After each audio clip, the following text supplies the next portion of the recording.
Joining us in WRCO is Roxanne Klubertons-Gerber, manager at Aging and Disability Resource Center of Eagle Country here in Richland Center. And it's that time of year again to talk about the homeless count, point-in-time count. Roxanne, you've been doing this a long time. I have. So good morning. Thanks for letting me be on this morning. So actually this is probably, I believe it is my 22nd point-in-time count. We do these twice a year. It's a national count, and it's an overnight street count. Sure, a concern for us, and when we have this extreme weather like we do, the thought of being homeless is very scary. It is, and unfortunately in Richland County there are not a lot of options for housing for people right now that are homeless. So it's even more concerning to think that there are people out there that have no place to go. So the point-in-time count, could you explain to us again what that is? Yeah, so it is an overnight count. So it starts this Wednesday and it goes into Thursday morning. So what we do is we have a group of individuals that go out and we are actually looking for individuals who are homeless to try to gather a little bit of information from them. We don't ask them any deep personal information, but just kind of getting their demographics. So we go out. We also generally take like food bags with us, some other types of, maybe blankets or gloves, hats, things like that to be able to give to individuals. What we do is when we get that information from them, we find out how long have they been homeless, have they been homeless more than once in the last 3 months, where was the last place they stayed, those kinds of things. And then we gather all of that information and then we give it to the Southwest Coalition on Homelessness. They get all that data together and they wrap it up and send it on to the state. And then the state reports that out to the federal government. And what that can do is that can help to give us a snapshot of what does it look like in Richland County. I think a lot of people are always surprised when I say we have a lot of individuals who are homeless. Individuals who are homeless are generally not seen. We'd be surprised at how many people there are that are living in campers, living in tents all over the county. So then what happens from there is the federal government can then see what does it look like throughout the country, and then that can potentially help with providing other types of supports and fundings to the state. How do you know where to look when you're going out on the count? I've done it so much, so for me it's just been experience. In the summer, we tend to see people in campgrounds. We tend to see people down by the river. We tend to see people that are just on private property, maybe in a camper or whatever. And then in the winter, it's harder. I mean, to be honest, people tend to be couch surfing more. If individuals are couch surfing, they're not considered homeless. But in my eyes, they are. They don't have a home, and somebody just out of the kindness of their heart is letting them stay there for the night. But in the winter, it is much harder. People tend to go to places to stay warm. They end up under bridges. This year, I do know that we've been giving more tents out through Lydia's house, and so there are more people that had been tent camping, and I do know that there's been some that have been given like propane heaters by different individuals, and that's how they're trying to stay warm. When you approach a homeless person, sometimes are they willing to divulge the information, or what usually happens? Most are, actually. If you want to get more information from people, we go out in pairs, and we're always very careful. We kind of gauge the situation, and if they don't want to talk to us, we'll just ask them if they're willing to speak with us. If they say no, then we try to give them some resources and some items, food, things like that, and then we just, move on. But for those that are willing to speak with us, it's usually a nice conversation. They tell us about how did they get into the situation and what types of things have they, tried to do to get out of the situation. And then it is a good conversation about what resources do we have here in Richland County, what do we not have, and what can we do to maybe find them a way to get someplace that they can get more help. It's beneficial for your department, too, to kind of figure out what needs to be done, too, right? It does. I was talking to our public health director, manager a couple weeks ago, and homelessness and just housing security in our community is on the rise. We see so much insecurity for housing. There is not much housing out there. We need more housing in our community. And so doing this count really brings that to light of how many people are struggling out there. Do you just do this in Richland County, or is it surrounding counties? So our group just does Richland County, but actually every county in the state and across the country is doing this count, and it's always at the same time. It's a national event then? It's a national event twice a year. Trying to get all those numbers, totals and things like that. Do you look for volunteers to help out, Roxanne? We do, and luckily through the ADRC, I've got staff that are very interested in this as well. We have some regular volunteers that help us every single year, but if people are interested in the future, they can reach out to me and we can get them connected so they could do this as well. Do people from the community give you tips sometimes saying, oh, this person is staying over here? I mean, is that a good way to find a person that's homeless? It is, and actually I was out distributing flyers for the count, and I was very interested to talk to different businesses who said, oh, did you know? And this one's staying over here off of the trail. And so our businesses are actually very, they've got a lot of good information that they can share with us. And so do our local individuals within the community. Sometimes businesses do let them stay, especially in extreme cold, maybe for a few hours and, just to get warm. Yeah. So that takes place as well. The point-in-time count is Wednesday, and then ADRC is kind of a one-stop shop when you think about it, because you can direct them. Like maybe it's a person that's suffering from some mental illness issues, or you've got all the resources at hand, don't you?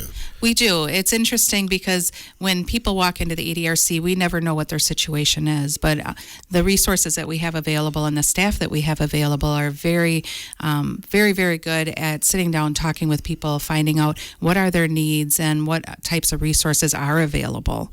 And if, for housing, especially for individuals who are homeless, it may not be that there's anything local, but maybe we can work with our transportation program to get somebody to a shelter someplace.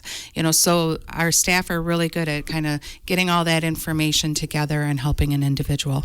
An individual that needs housing, there aren't as many opportunities locally, right? Are there other opportunities in communities not too far away then that you could send them to? So generally it's Madison. So there's shelters in Madison that we're able to take people to the shelter in Madison. So that's generally what we try to do. Of course, some people, though, they don't want to leave Richland County. Richland County is their home.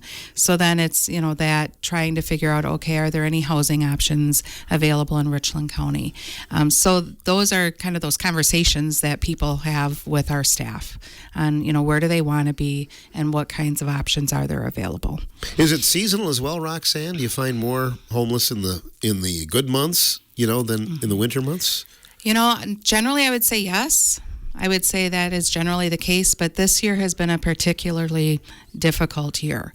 I think in my 13 years of working with the ADRC, this is the most that I've ever seen. And you mentioned that, economy and some things like that have a little bit to deal with it. Then? Yeah, I think it just depends on each individual person. I think, for a while there was a stay on any kind of evictions, and so people weren't able to, landlords weren't able to kick people out. So some of that is still from that. After that, though, that lifted, now people can be evicted. And then just the lack of housing options as well. And unfortunately, some people get themselves in situations where, they lose their housing for a variety of different reasons, and then nobody will rent to them, or they just aren't able to find anything. Are there things that those of us in the community can do as far as donations and blankets and things like that? So as far as in the community, there is Lydia's House Ministries, and they provide a lot of services to individuals. They try to, I should say. Right now, Lydia's House is unfortunately closed, but you can always look at doing donations to Lydia's House. There's also passages in town that people could look at. Is there something that they could make a donation there as well? So those are some things. If they had any questions, they could reach out to me at the ADRC, and I could get them in contact with some different service organizations. And likewise, if there's a person that is homeless and maybe, in a little bit of trouble, in dire need in this kind of weather, is there a number they can call? Yep, so there is. So for the point-in-time count, so Richland County is part of a 5-county coalition. And so there is a homeless coordinator. She's called a coordinated entry specialist. And so her name is Haley, and people can reach out to her at 608-732-7310. And she's able to then take people's information and get them entered into what's called coordinated entry. And then that information also goes to the state as well. So could potentially open up some other options for them.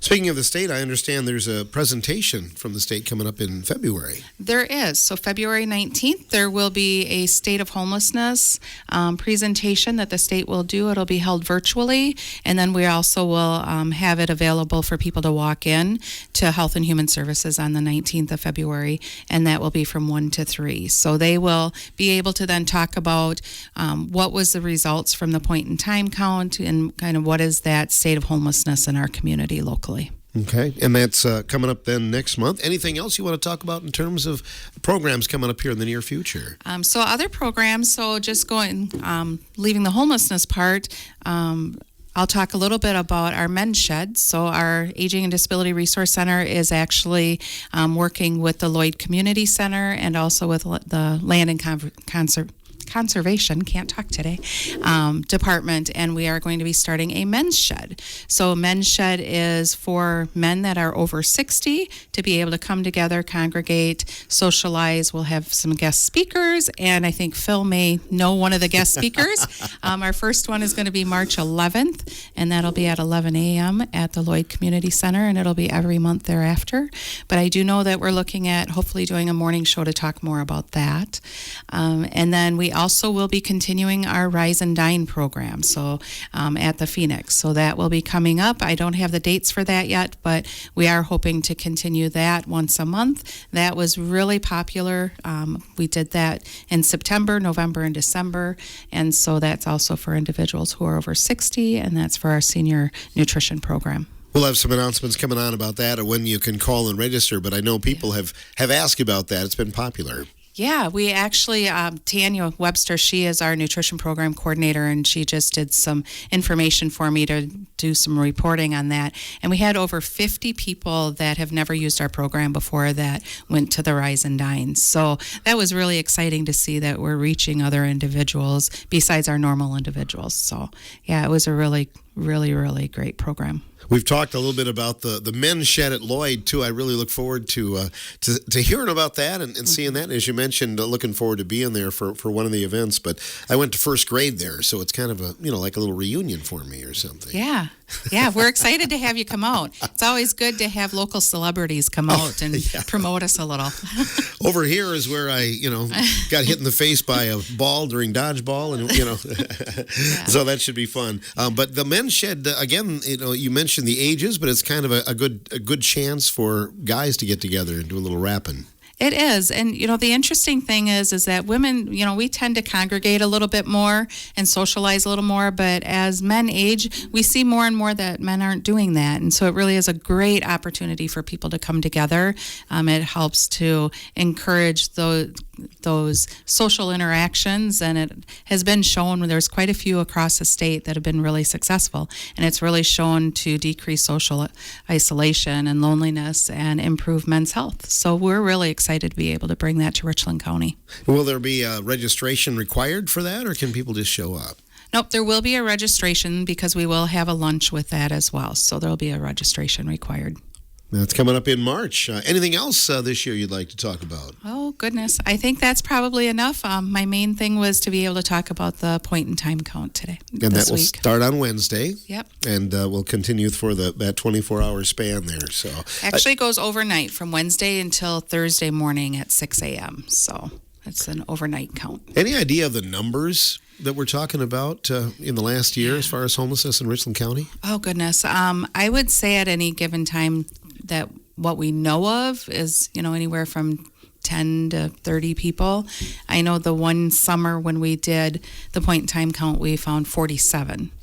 So I think people would probably be shocked to know that. There's that many individuals because, like I said, most people try to stay hidden as much as possible. So it is more than what anybody would probably imagine. And just because we don't find people doesn't mean that they're not here. Yeah. So even if we don't find people Wednesday night, because people are, it's going to be very cold. So just because we don't find people doesn't mean that we don't still have that issue here in our community. And again, if somebody knows of someone, they should contact your office? Yep, they can reach out to us, or they can also reach out to Haley with the Southwest Coalition. And again, that number is 608-732-7310.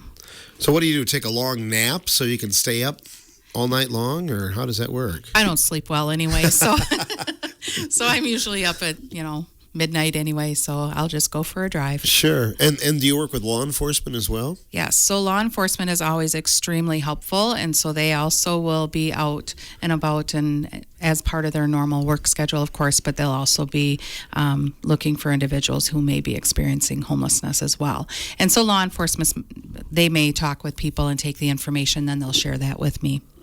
Great. Well, it's a wonderful thing that you do for the community. So thank you a lot for coming along today. Yeah. Thanks for having me. And keep us posted on that, too. Yeah.